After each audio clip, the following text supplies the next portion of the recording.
Mes amis, bien le bonjour. Je suis là pour faire avec vous un bilan de 10 ans du Brexit. Il y a 10 ans, sur ce même canal, je vous en parlais. C'était le référendum britannique sur la sortie de l'Union européenne. Nous étions à peu près 52%, 51,89%, à voter pour la sortie de l'Union européenne. J'ai fait partie de ceux qui ont voté de cette manière-là. Pourquoi? Parce qu'à l'époque, on nous disait on va faire un 180 degrés. On va nous éloigner complètement des politiques désastreuses de l'Union européenne.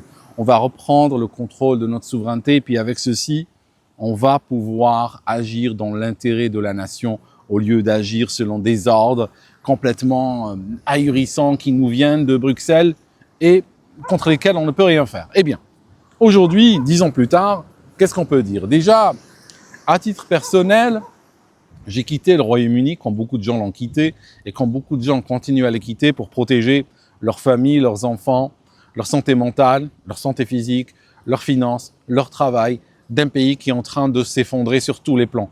Effondrement d'ailleurs provoqué, c'est pas un effondrement genre voilà un accident de route. Non, non, c'est un effondrement qui est provoqué. Je vais vous donner aussi quelques exemples par rapport aux 180 degrés qu'on nous promettait par rapport aux politiques de Bruxelles. Alors, l'Union européenne, l'UE, veut interdire les voitures thermiques d'ici 2035. Eh bien, le Royaume-Uni va les interdire depuis 2030. 5 ans avant. Ça signifie, nous, on fait ce que fait l'Union européenne maintenant, mais on le fait plus vite encore. Donc, on n'a pas changé de politique. On est juste en train d'accélérer ces mêmes politiques-là. Un autre exemple. Il y a un projet dystopique qui est en train de tourner en Union européenne, qui est de forcer les vendeurs de téléphones, les fabricants de téléphones, à installer un système de scan qu'on ne peut pas retirer, de scan d'écran en temps réel. Et puis après, ce scan-là sera, si on trouve des éléments litigieux, sera communiqué aux autorités. Alors au départ, on nous dit officiellement que c'est pour protéger les enfants. Je veux dire, pardon de rire, je sais que c'est pas drôle, mais voilà, on se comprend. Et à terme, ça servira pour le terrorisme, ça servira après pour l'évasion fiscale, et puis après, pour les propos haineux, n'est-ce pas, et tout ça. Et puis, un jour, on nous dira, ouais, mais les gens, au lieu d'utiliser leur téléphone, maintenant, ils utilisent des tablettes. On va aller vers les tablettes. Et puis, ils utilisent les écrans d'ordinateur, les écrans de télévision, et puis après, le moindre écran en Europe sera contrôlé et visionnable par les autorités en temps réel. Tout le monde sera considéré suspect et surveillé, perquisitionné numériquement sans aucune raison, si ce n'est de considérer tout le monde coupable. Donc, le Royaume-Uni, a décidé d'imposer ceci dans les 90 jours. Ils disent, nous on est souverain, on n'est pas obligé de ralentir comme le fait l'Union européenne, on y va. Dans 90 jours, ça sera imposé. Signal, la messagerie menace déjà de quitter le Royaume-Uni parce que la loi va prévoir 5 ans de prison pour les dirigeants des entreprises qui ne coopèrent pas. Donc, voilà 2 choses sur lesquelles, vous voyez, on va plus vite que l'Union européenne. Autre chose, l'immigration. L'immigration, on nous disait à l'époque, oui, l'immigration illégale, on peut rien faire parce que Bruxelles, la Cour européenne des droits de l'homme, machin, la CEDH et tout, nous bloque, on peut rien faire, on veut devenir libre de tout ça. Ok. Eh bien, dès le Brexit, l'immigration a explosé littéralement. Je me rappelle que durant la période transitoire du Brexit, déjà, des gens pouvaient utiliser les lois de la rupture entre l'Europe et le Royaume-Uni pour ramener leur famille des montagnes du Pakistan. Ils ramenaient le frère, la sœur, les conjoints, les enfants, les grands-parents avec des cartes de séjour liées au Brexit. On avait créé des cartes de séjour qu'on appelait de settlement, de peuplement.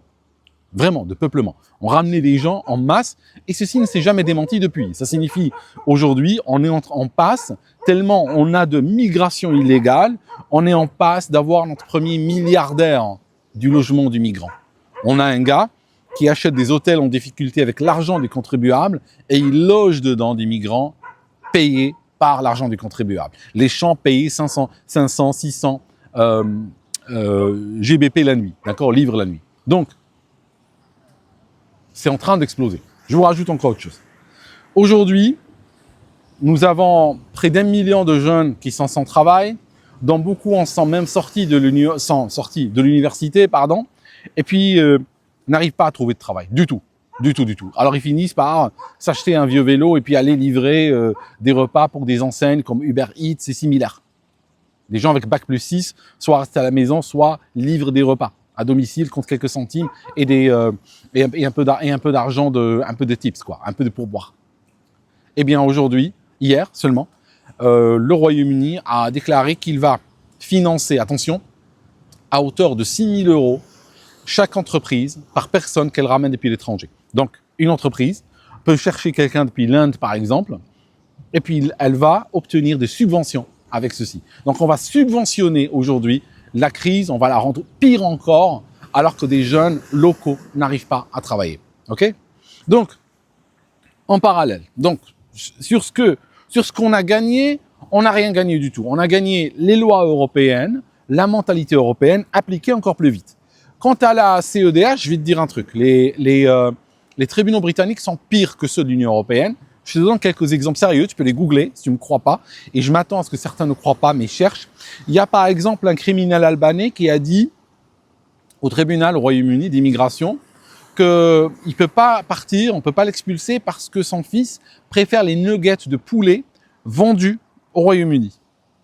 Le juge a dit « oui, bien sûr, c'est vrai ça ». Et il a reçu le droit de rester au Royaume-Uni pour les nuggets de poulet. Il y en a un qui a dit que son fils préfère un coiffeur, ici, au Royaume-Uni. Pareil. Il y en a un qui est arrivé, il a dit « j'ai pas eu la possibilité de créer une raison, donnez-moi plus de temps ». On lui a accordé une carte de séjour.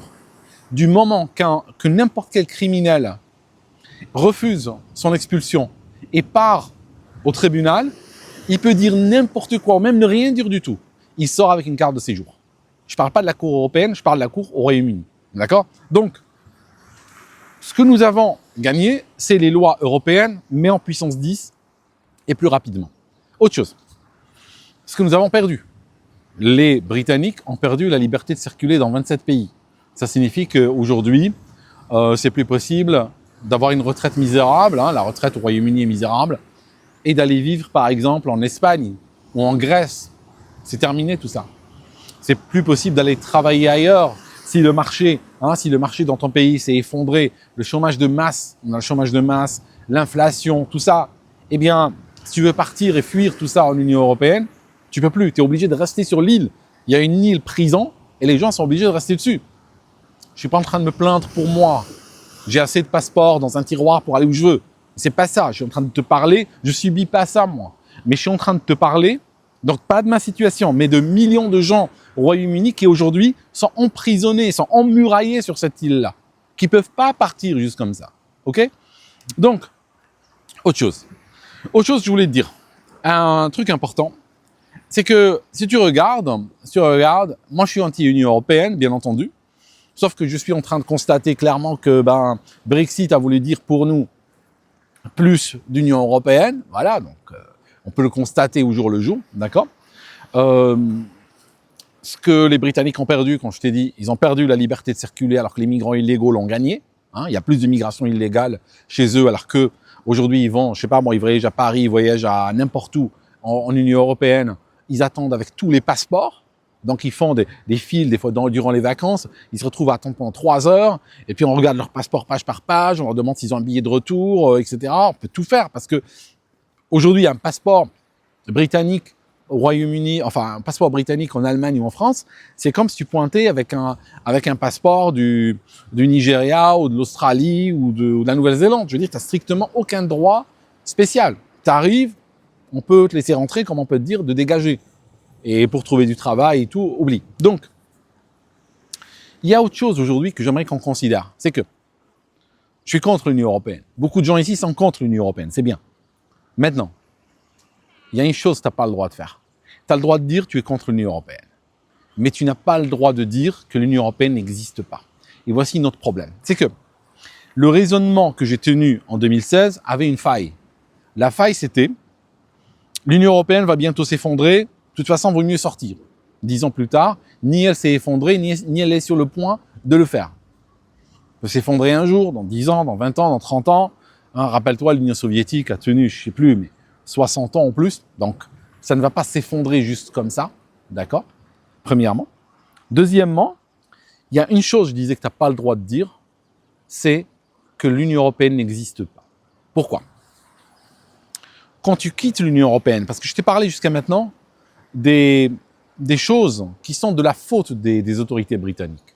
Ça signifie les Britanniques se sont alignés sur l'Union européenne en allant plus vite. Ça, c'est de leur faute. Mais autre chose, qui n'est pas de leur faute, c'est que quand tu quittes l'Union européenne, tu te retrouves face à toi, il y a quoi? Il n'y aura pas face à toi l'Italie avec la lire, l'Espagne avec la peseta, l'Allemagne avec le Deutschmark, et chaque économie décorrélée, déconnectée. Non, tu auras face à toi un mégalopole comme ça. Tu auras face à toi un cartel de pays qui fait mur. Donc, tu fais comment pour travailler avec eux? Ah ben, premièrement, on va payer la facture du divorce du Brexit jusqu'en 2065. Vous avez bien entendu, 2065. Autre chose, on va devoir payer l'Union européenne chaque année pour le droit d'accéder à leur marché. Autre chose, on va devoir, si on veut vendre dans leur marché, on va devoir nous imposer leur réglementation. Par exemple, le bouchon qui s'attache à la bouteille, c'est juste un symbole, le bouchon qui s'attache à la bouteille est arrivé au Royaume-Uni 3 semaines après l'Union européenne. Sur ça, on n'a pas fait plus vite, on a fait un peu plus lentement. Mais pour te dire que si on a un fabricant d'eau minérale au Royaume-Uni qui veut vendre en France ou en Allemagne ou ailleurs, il est obligé de s'aligner sur les normes européennes. Il n'y a pas le choix, sinon ils ne vont pas, sinon le bloc à la frontière, c'est terminé.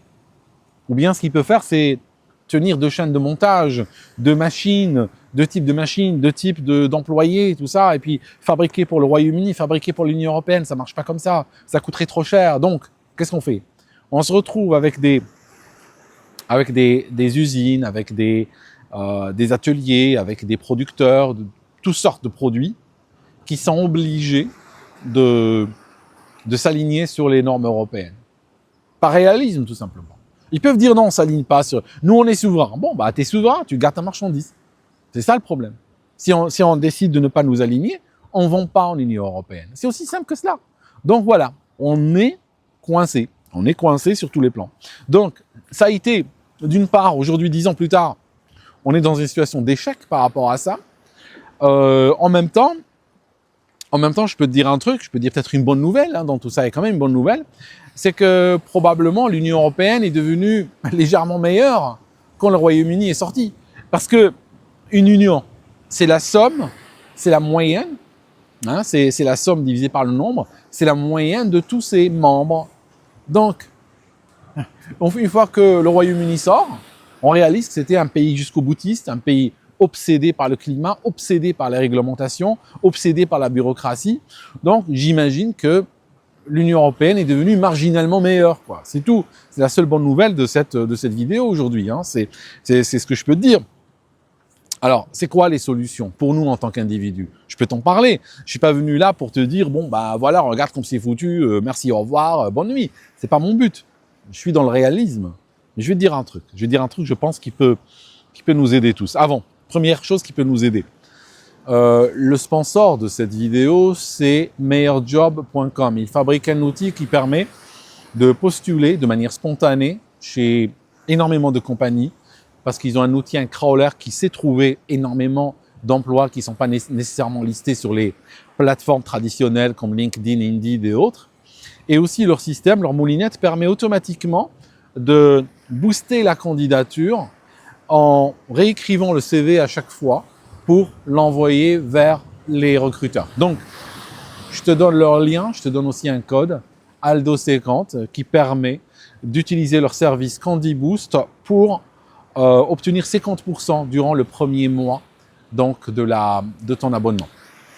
Utilise-le, il n'y a pas de raison de ne pas utiliser l'IA aujourd'hui pour les candidatures. C'est un des outils, je ne te dis pas d'utiliser que l'IA, mais je pense que c'est un des outils qu'on peut utiliser aujourd'hui. On aurait tort de nous en priver. Merci à CandiBoost de supporter, de soutenir ce canal. Alors, maintenant, qu'est-ce qu'on va faire contre ça? Maintenant, moi, je te dis un truc. Aujourd'hui, je ne crois plus au collectif. C'est fini. Je ne crois plus au sort, au destin collectif. Il y avait cette époque, en 2016, comme je t'ai dit, où j'allais voter, où je militais pour le Brexit, je voulais qu'on sorte et tout. Aujourd'hui, honnêtement, s'ils refont un autre référendum, je n'irai même pas voter. Voter pour rester, voter pour partir, je m'en fous.